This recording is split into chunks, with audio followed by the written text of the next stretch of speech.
Lorsque quelqu'un décède, faites une fois le deuil accompagné des funérailles. Lorsqu'on paie une personne en allant l'enterrer, faites directement les funérailles de la personne, vous l'enterrez une fois, vous foutez le camp. Voilà donc ce qui se passe aujourd'hui en Afrique. Les enterrements accompagnés directement des funérailles. Alors que les anciens ont su les raisons pour lesquelles on faisait d'abord le deuil et attendait avant de faire les funérailles. Qu'est-ce que les funérailles dans la tradition africaine? Les funérailles symbolisent la fin du voyage du défunt. Et donc on l'accompagne à l'au-delà, là où son esprit a été pris pour être infusé dans un corps.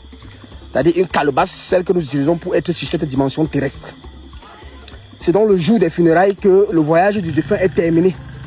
Alors, il est donc prêt, n'est-ce pas, à ressusciter. Ressusciter où? Au sein de son successeur. C'est pour ça que c'est seulement lors des funérailles qu'on installe un successeur. Vous comprenez bien, parce que c'est le premier but des funérailles.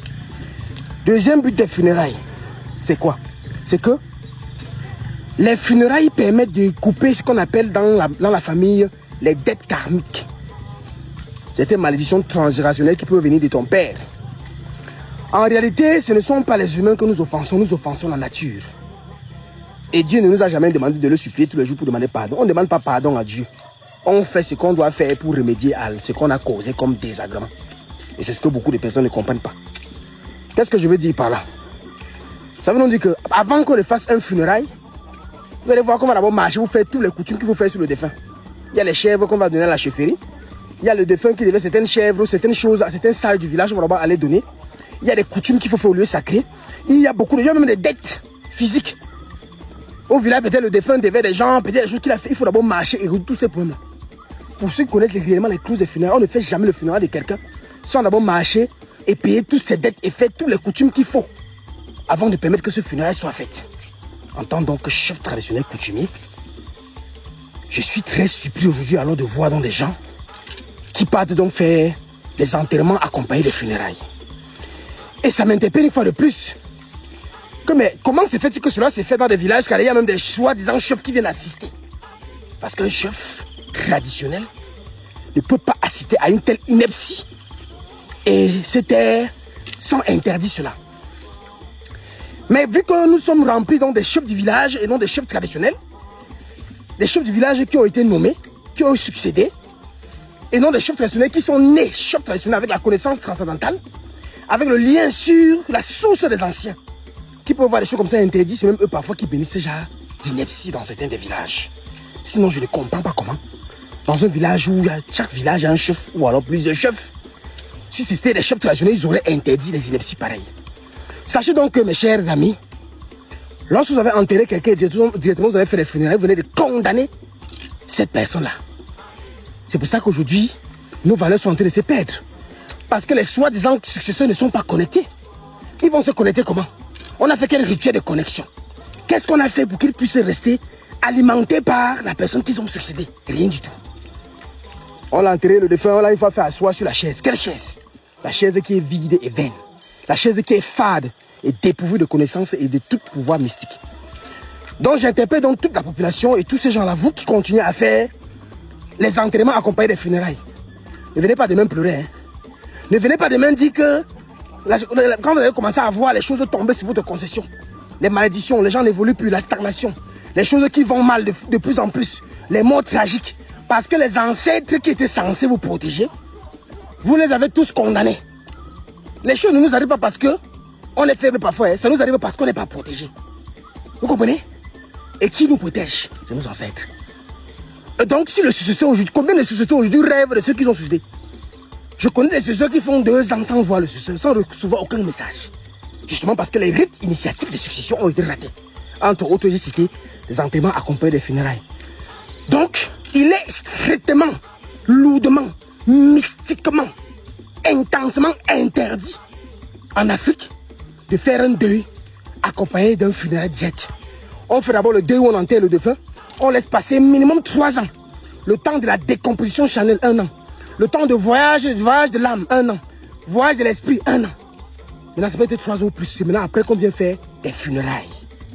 J'étais à dire que le coup de feu qu'on tire souvent pendant les funérailles, là, C'est un coup de feu mystique.